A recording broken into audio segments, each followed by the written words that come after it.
Hi everyone. Karnataka ಸರ್ಕಾರಿ ವಿಮಾ ಇಲಾಖೆ ಅಂದರೆ KGIDಯು ಆನ್ಲೈನ್ಕರಣಗೊಂಡಿರುವಂಥದ್ದಾಗಿದೆ.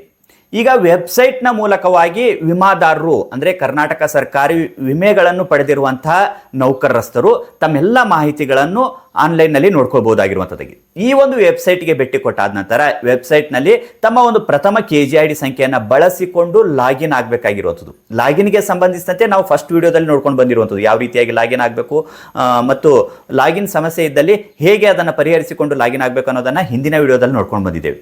ಈಗ ಲಾಗಿನ್ ಆದ ನಂತರ ಈ ಒಂದು KGID ವೆಬ್ಸೈಟ್ನಲ್ಲಿ ಎಂಪ್ಲಾಯ್ ಆದವರು ಲಾಗಿನ್ ಆದ ನಂತರ ಫಸ್ಟ್ ಲುಕ್ ಯಾವ ರೀತಿಯಾಗಿ ಕಾಣಿಸ್ತಾ ಇದೆ, ಈ ಒಂದು ಹೋಮ್ ಪೇಜ್ನಲ್ಲಿ ಏನೆಲ್ಲ ಮೆನುಗಳಿರುವಂಥದ್ದಾಗಿದೆ, ಯಾವ ರೀತಿಯಾಗಿರುವಂಥ ಮೆನುಗಳಲ್ಲಿ ಏನೇನು ಫಂಕ್ಷನ್ ಇರುವಂಥದ್ದಾಗಿದೆ ಅನ್ನೋ ಒಂದು ಅಂಶವನ್ನು ನಾವು ಈ ವಿಡಿಯೋದಲ್ಲಿ ನೋಡ್ಕೊಂಡು ಬರೋಣ. ಪೂರ್ತಿಯಾಗಿರುವಂಥ ವಿಡಿಯೋನ ವೀಕ್ಷಿಸಿ ಮತ್ತು ಈ ವಿಡಿಯೋ ನಿಮಗೆ ಇಷ್ಟ ಆದಲ್ಲಿ ಲೈಕ್ ಸಹ ಮಾಡಿ. ಈ ಒಂದು ವೆಬ್ಸೈಟ್ಗೆ ಪ್ರಥಮ ಬಾರಿಗೆ ಭೇಟಿ ಕೊಟ್ಟಾಗ ಹೇಗೆ ಕಾಣಿಸುತ್ತೆ ಅನ್ನೋದನ್ನ ನೋಡ್ಕೊಂಡು ಬರೋಣ. ಬನ್ನಿ ಡೆಸ್ಕ್ಟಾಪ್ನಲ್ಲಿ ಹೋಗಿ ಈ ಡಿಟೇಲ್ ಆಗಿರುವಂಥ ಮಾಹಿತಿಯನ್ನು ನೋಡ್ಕೊಂಡು ಬರೋಣ.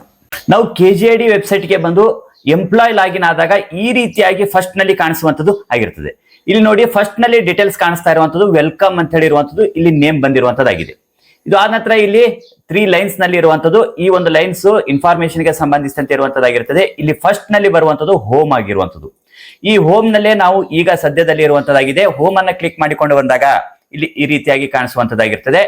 ಇದು ಆದ ನಂತರ ಇಲ್ಲಿ ಡೌನ್ಲೋಡ್ DSC ಟೂಲ್ ಕಿಟ್ ಅಂತ ಹೇಳಿರುವಂಥದ್ದು. ಇಲ್ಲಿ DSC ಗೆ ಸಂಬಂಧಿಸಿದಂತ ಒಂದು ಟೂಲ್ ಕಿಟ್ ಅನ್ನ ಡೌನ್ಲೋಡ್ ಮಾಡಿಕೊಳ್ಳುವುದಕ್ಕಾಗಿ ಆಪ್ಷನ್ ಕೊಟ್ಟಿರುವಂತದ್ದು. ಇದು ಆದ ನಂತರ ಇಲ್ಲಿ ಬರುವಂತದ್ದು ಮೈ ಇನ್ಸೂರೆನ್ಸ್ ಡೀಟೇಲ್ಸ್. ಇಲ್ಲಿ ನಮ್ಮ ಒಂದು ಇನ್ಸೂರೆನ್ಸ್ ಪಾಲಿಸಿಗಳಿಗೆ ಸಂಬಂಧಿಸಿದಂತೆ ಡೀಟೇಲ್ಸ್ ಇರುವಂತದ್ದು ಆಗಿದೆ. ಇದರಲ್ಲಿ ಮತ್ತೆ 3 ವಿಭಾಗಗಳು ಬರುವಂತದ್ದಾಗಿರ್ತದೆ. ಇದರ ಮೇಲೆ ಕ್ಲಿಕ್ ಮಾಡಿಕೊಂಡಾಗ ಇಲ್ಲಿ ನೋಡಿ, ಈ ರೀತಿಯಾಗಿ 3 ವಿಭಾಗಗಳು ಈ ಒಂದು ಮೈ ಇನ್ಸೂರೆನ್ಸ್ ಡೀಟೇಲ್ಸ್ ಗೆ ಸಂಬಂಧಿಸಿದಂತೆ ಒಳಗೊಂಡಿರುವಂತದ್ದಾಗಿರ್ತದೆ. ಇದರಲ್ಲಿ ಪಾಲಿಸಿ ಡೀಟೇಲ್ಸ್ ಇದೆ, ಇನ್ನು ಲೋನ್ ಡೀಟೇಲ್ಸ್ ಇದೆ. ಇದು ಆದ ನಂತರ ಎಕ್ಸ್ಟ್ರಾಕ್ಷನ್ ಡೀಟೇಲ್ಸ್ ಅಂತ ಹೇಳಿರುವಂಥದ್ದು. ಇಲ್ಲಿ ಪಾಲಿಸಿ ಡೀಟೇಲ್ಸ್ ನಲ್ಲಿ ಈಗಾಗಲೇ ಪಡೆದಿರುವಂತಹ ಪಾಲಿಸಿಗಳ ವಿವರಗಳು ಒಳಗೊಂಡಿರುವಂತದ್ದಾಗಿರ್ತದೆ. ಇನ್ನು ಲೋನ್ ಡೀಟೇಲ್ಸ್ ನಲ್ಲಿ ಪಡೆದಿರುವಂತಹ ಲೋನು ಹಿಂಪಾವತಿ ಮಾಡಿರುವಂತಹ ವಿವರಗಳು ಒಳಗೊಂಡಿರುವಂತದ್ದಾಗಿರ್ತದೆ. ಇಲ್ಲಿ ಎಕ್ಸ್ಟ್ರಾಕ್ಷನ್ ಡೀಟೇಲ್ಸ್, ಇಲ್ಲಿವರೆಗೂ ಇಯರ್ ವೈಸ್ ನಲ್ಲಿ ಎಷ್ಟೆಷ್ಟು ಕಡಿತಗಳಾಗಿವೆ, ಯಾವ ತಿಂಗಳು ಎಷ್ಟು ಜಮಾ ಆಗಿದೆ ಅನ್ನೋದನ್ನ ತೋರಿಸುವಂಥದ್ದು ಈ ಎಕ್ಸ್ಟ್ರಾಕ್ಷನ್ ಡೀಟೇಲ್ಸ್ ನಲ್ಲಿ ಇರುವಂತದ್ದಾಗಿರ್ತದೆ. ಇನ್ನು ಇದು ಆದ ನಂತರ ಇಲ್ಲಿ ಬ್ಯಾಂಕ್ ಡೀಟೇಲ್ಸ್ ಬರುವಂತದ್ದಾಗಿರ್ತದೆ.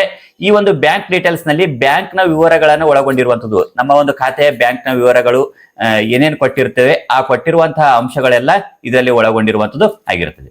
ಇದು ಆದ ನಂತರ ಇಲ್ಲಿ ಲೈಫ್ ಇನ್ಸೂರೆನ್ಸ್ ಗೆ ಸಂಬಂಧಿಸಿದಂತಹ ಮಾಹಿತಿ ಇದರಲ್ಲಿ ಇರುವಂತದ್ದಾಗಿರ್ತದೆ. ಇಲ್ಲಿ ಅಪ್ಲೈ ಫಾರ್ KGID ಪಾಲಿಸಿ, ಹೊಸದಾಗಿರುವಂತಹ ಇನ್ನೊಂದು KGID ಪಾಲಿಸಿಗೆ ಅಪ್ಲೈ ಮಾಡಬೇಕಂದಾಗ ಇಲ್ಲಿ ಬರುವಂತದ್ದು ಅಪ್ಲೈ ಫಾರ್ KGID ಪಾಲಿಸಿ ಇರುವಂತದ್ದು. ಇನ್ನು employee office and other details ಗೆ ಸಂಬಂಧಿಸಿದಂತೆ ವೇವ್ KGID ಪ್ರಪೋಸಲ್. ಇಲ್ಲಿ ಎಂಪ್ಲಾಯ್ ಒಂದು ಆಫೀಸ್ ಡೀಟೇಲ್ಸ್, ಯಾವ ಒಂದು ಇಲಾಖೆಯಲ್ಲಿ ವರ್ಕ್ ಮಾಡ್ತಾ ಇರುವಂತದ್ದು, ಯಾವ ಒಂದು ಡಿಪಾರ್ಟ್ಮೆಂಟ್ ನಲ್ಲಿ ಇರುವಂತದ್ದು ಅನ್ನೋ ಒಂದು ಮಾಹಿತಿಯನ್ನೆಲ್ಲ ಇದರಲ್ಲಿ ನಾವು ನೋಡ್ಕೊಳ್ಳುವಂಥದ್ದು. ಇನ್ನು ವೇವ್ KGID ಪ್ರಪೋಸಲ್, ಹೊಸದಾಗಿ ಈ ಒಂದು KGID ಪ್ರಪೋಸಲ್ ಕಳಿಸಿದ್ದೆ ಆದಲ್ಲಿ ಆ ಒಂದು ಪ್ರಪೋಸಲ್ ನ ಸ್ಟೇಟಸ್ ನನ್ನ ಇಲ್ಲಿ ನೋಡ್ಕೊಳ್ಳುವುದಕ್ಕೆ ಬರುವಂತದ್ದು ಆಗಿರ್ತದೆ. ಇದು ಆದ ನಂತರ ಇಲ್ಲಿ ಬರುವಂತದ್ದು ಲೋನ್ ಗೆ ಸಂಬಂಧಿಸಿದಂತೆ, ಇಲ್ಲಿ ಸಾಲಕ್ಕೆ ಅರ್ಜಿಯನ್ನು ಸಲ್ಲಿಸಬೇಕಾಗಿರುವಂತಹ ಸನ್ನಿವೇಶದಲ್ಲಿ ಅರ್ಜಿ ಸಲ್ಲಿಸಿರುವಂತಹ ವಿವರಗಳನ್ನು ನೋಡಿಕೊಳ್ಳುವುದಕ್ಕೆ ಈ ಲೋನ್ ಡೀಟೇಲ್ಸ್ ನಲ್ಲಿ ಇರುವಂತದ್ದಾಗಿರುತ್ತೆ. ಈ ಲೋನ್ ಡೀಟೇಲ್ಸ್ ಗೆ ಸಂಬಂಧಿಸಿದಂತೆ ನೆಕ್ಸ್ಟ್ ಒಂದು ವಿಡಿಯೋದಲ್ಲಿ ಡೀಟೇಲ್ ಆಗಿ ನೋಡ್ಕೊಂಡು ಬರೋಣ, ಯಾವ ರೀತಿಯಾಗಿ ಲೋನ್ ಅಪ್ಲೈ ಮಾಡುವುದು. ಇಲ್ಲಿ ಅಪ್ಲೈ ಲೋನ್ ಅಂತ ಹೇಳಿ ಬರುವಂತದ್ದಾಗಿರ್ತದೆ. ಇನ್ನು ವೇವ್ ಲೋನ್ ಅಪ್ಲಿಕೇಶನ್, ಈಗಾಗಲೇ ಅಪ್ಲೈ ಮಾಡಿರುವಂತಹ ಲೋನ್ ಅಪ್ಲಿಕೇಶನ್ ಸ್ಟೇಟಸ್, ಇನ್ನು ಲೋನ್ ಸ್ಟೇಟಸ್, ಯಾವ ಹಂತದಲ್ಲಿ ಲೋನ್ ಇದೆ, ಈ 3 ಹಂತಗಳು ಈ ಒಂದು ಲೋನ್ ನಲ್ಲಿ ಬರುವಂತದ್ದಾಗಿರ್ತದೆ. ಈ ಲೋನ್ಗೆ ಸಂಬಂಧಿಸಿದಂತೆ ಸಪರೇಟ್ ಆಗಿರುವಂತಹ ಇನ್ನೊಂದು ವಿಡಿಯೋದಲ್ಲಿ ನೋಡ್ಕೊಂಡು ಬರೋಣ. ನೀವಿನ್ನು ಫಸ್ಟ್ ಟೈಮ್ ನಮ್ಮ ಚಾನಲ್ಗೆ ಭೇಟಿ ಕೊಟ್ಟಿದ್ದಾದಲ್ಲಿ ಸಬ್ಸ್ಕ್ರೈಬ್ ಮಾಡಿ ಮುಂಬರುವಂತಹ ವಿಡಿಯೋಗಳ ನೋಟಿಫಿಕೇಶನ್ ಅನ್ನು ಪಡ್ಕೊಳ್ಬಹುದಾಗಿರುವಂಥದ್ದು. ಇನ್ನು ಇಲ್ಲಿ ಗ್ರೂಪ್ ಇನ್ಸೂರೆನ್ಸ್ ಕ್ಲೈಮ್ ಗೆ ಸಂಬಂಧಿಸಿದಂತೆ ಇಲ್ಲಿ ವಿವರಗಳನ್ನು ಒಳಗೊಂಡಿರುತ್ತೆ. Apply for group insurance claim, ಇಲ್ಲಿ ಕ್ಲೈಮ್ ಮಾಡಿಕೊಳ್ಳುವುದಕ್ಕೆ ಈ ಒಂದು ವಿವರವನ್ನು ಒಳಗೊಂಡಿರುವಂತದ್ದಾಗಿರ್ತದೆ. ಇದು ಆದ ನಂತರ ಇಲ್ಲಿ ಬರುವಂತದ್ದು ನೆಕ್ಸ್ಟ್ ಮೆನುವಿನಲ್ಲಿ ಬರುವಂತದ್ದು ಕ್ಲೈಮ್ ಅಂಡ್ ಸೆಟಲ್ಮೆಂಟ್. ಇಲ್ಲಿ ಕ್ಲೈಮ್ ಮಾಡಿಕೊಳ್ಳುವುದಕ್ಕಾಗಿ ಮತ್ತು ಸೆಟಲ್ಮೆಂಟ್ ಮಾಡಿಕೊಳ್ಳುವುದಕ್ಕಾಗಿ ಇರುವಂತದ್ದಾಗಿರ್ತದೆ. ಇಲ್ಲಿ ಸರೆಂಡರ್ ವ್ಯಾಲ್ಯೂ, ಈ ಒಂದು ಸರೆಂಡರ್ ಮಾಡುವುದಕ್ಕಾಗಿ ಮತ್ತು ಅಪ್ಲಿಕೇಶನ್ ಸ್ಟೇಟಸ್ಗೆ ಸಂಬಂಧಿಸಿದಂತೆ ಇಲ್ಲಿ ಬರುವಂತದ್ದಾಗಿರ್ತದೆ. ಇನ್ನು ಇದು ಆದ ನಂತರ ಇಲ್ಲಿ ಪ್ರಪೋಸಲ್ ಸ್ಟೇಟಸ್, ಈ ಒಂದು ಪ್ರಪೋಸಲ್ ನ ಸ್ಟೇಟಸ್ ಯಾವ ಹಂತದಲ್ಲಿ ಇದೆ ಅನ್ನೋ ಬರುವಂತದ್ದು. ಇನ್ನು ಪೇಮೆಂಟ್ ವೆರಿಫಿಕೇಶನ್ ಒಳಗೊಂಡಿರುವಂತದ್ದು. ಇದಿಷ್ಟು ಇಲ್ಲಿ ನಾವು ಗಮನಿಸುವಂತದ್ದು ಆಗಿರ್ತದೆ. ಇದು ಆದ ನಂತರ ನಾವು ಮತ್ತೆ ಇಲ್ಲಿ ಬಂದಾಗ ಈ ಒಂದು ಭಾಗದಲ್ಲಿ ನೋಡ್ತಾ ಇದೀವಿ ನಾವು ಇಲ್ಲಿ ನೇಮ್ ಬರುವಂತದ್ದಾಗಿರ್ತದೆ. ಇದ್ರ ಮೇಲ್ಗಡೆ ಕ್ಲಿಕ್ ಮಾಡ್ಕೊಂಡು ಬಂದಾಗ ಇಲ್ಲಿ ಸ್ವಿಚ್ ಕ್ಯಾಟಗರಿ ಅಂತ ಹೇಳಿರುವಂತದ್ದು ಮತ್ತು ಲಾಗೌಟ್ ಎರಡು ಆಯ್ಕೆಗಳು ಇಲ್ಲಿರುವಂತದ್ದು. ಇಲ್ಲಿ ಸ್ವಿಚ್ ಕ್ಯಾಟಗರಿಯನ್ನ ಸೆಲೆಕ್ಟ್ ಮಾಡ್ಕೊಂಡಿರುವಂತಹ ಸನ್ನಿವೇಶದಲ್ಲಿ ಈಗ ಎಂಪ್ಲಾಯ್ ಮತ್ತು ಡಿಡಿಒ ಆಗಿರುವಂತಹ ಸನ್ನಿವೇಶದಲ್ಲಿ ಈಗ ಎಂಪ್ಲಾಯಿಗಳು ಲೋನ್ ಅಪ್ಲಿಕೇಶನ್ ಮತ್ತು ಇನ್ನಿತರ ಏನಾದರೂ ಪ್ರಪೋಸಲ್ ಗಳನ್ನು ಕಳಿಸಿದೆ ಆದಲ್ಲಿ ಅದನ್ನು ಅಪ್ರೂವಲ್ ಮಾಡುವುದಕ್ಕಾಗಿ ಡಿಡಿಒಗಳು ಅಪ್ರೂವಲ್ ಮಾಡಬೇಕಾಗಿರುವಂತದ್ದಾಗಿರ್ತದೆ. ಇಲ್ಲಿ ಸ್ವಿಚ್ ಕ್ಯಾಟಗರಿ ಮಾಡ್ಕೊಂಡಾಗ ಡಿಡಿಒ ಲಾಗಿನ್ ಮತ್ತು ಎಂಪ್ಲಾಯ್ ಲಾಗಿನ್ ಅಂತ ಹೇಳಿ ಚೇಂಜಸ್ ಮಾಡಿಕೊಳ್ಳುವುದಕ್ಕೆ ಬರುವಂತದ್ದಾಗಿರ್ತದೆ. ಇನ್ನು ಇಲ್ಲಿ ಕೊನೆಯದಾಗಿರುವಂತದ್ದು ಲಾಗೌಟ್ ಅಂತ ಹೇಳಿ ಇರುವಂತದ್ದಾಗಿದೆ. ಈ ರೀತಿ ನಾವು ಫಸ್ಟ್ ನಲ್ಲಿ KGIDಗೆ ಲಾಗಿನ್ ಆದಾಗ ಇಲ್ಲಿ ತೋರಿಸುವಂತದ್ದು ಆಗಿದೆ.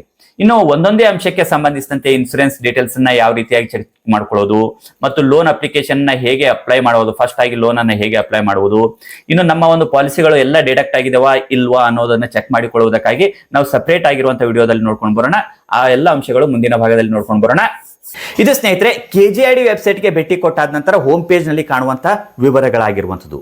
ಈ ಎಲ್ಲ ವಿವರಗಳನ್ನು ನೀವು ಸಹ ನಿಮ್ಮ ಒಂದು ಡೆಸ್ಕ್ಟಾಪ್ನಲ್ಲಿ ಅಥವಾ ಕಂಪ್ಯೂಟರ್ನಲ್ಲಿ ಲಾಗಿನ್ ಆಗಿ ಮಾಹಿತಿಯನ್ನು ಪಡೆದುಕೊಳ್ಬಹುದಾಗಿರುವಂಥದ್ದು. ಕೆಲವೊಮ್ಮೆ ಮೊಬೈಲ್ನಲ್ಲೂ ಸಹ ಈ ಒಂದು ಡೆಸ್ಕ್ಟಾಪ್ ಸೂಟನ್ನು ಸೆಲೆಕ್ಟ್ ಮಾಡಿಕೊಂಡಾಗ ತೋರಿಸುವಂಥದ್ದಾಗಿರ್ತದೆ. ನಿಮ್ಮ ಒಂದು ಇನ್ಸೂರೆನ್ಸ್ ಪಾಲಿಸಿಗೆ ಸಂಬಂಧಿಸಿದಂತೆ ನೋಡ್ಕೊಳ್ಬಹುದಾಗಿರುವಂಥದ್ದಾಗಿದೆ. ನೆಕ್ಸ್ಟ್ ವಿಡಿಯೋದಲ್ಲಿ ಈ ಒಂದು ಪಾಲಿಸಿಗಳ ವಿವರಗಳನ್ನು ಹೇಗೆ ಚೆಕ್ ಮಾಡ್ಕೊಳ್ಳೋದು ಮತ್ತು ಲೋನ್ಗೆ ಅಪ್ಲಿಕೇಶನ್ಗಳನ್ನು ಹೇಗೆ ಸಲ್ಲಿಸಬೇಕು ಅನ್ನೋ ಒಂದು ಅಂಶಕ್ಕೆ ಸಂಬಂಧಿಸಿದಂತೆ ನೋಡ್ಕೊಂಡು ಬರೋಣ. ಈ ವಿಡಿಯೋ ನಿಮಗೆ ಇಷ್ಟ ಆದಲ್ಲಿ ಲೈಕ್ ಮಾಡಿ, ಮತ್ತೆ ಭೇಟಿಯಾಗೋಣ. ಧನ್ಯವಾದಗಳು.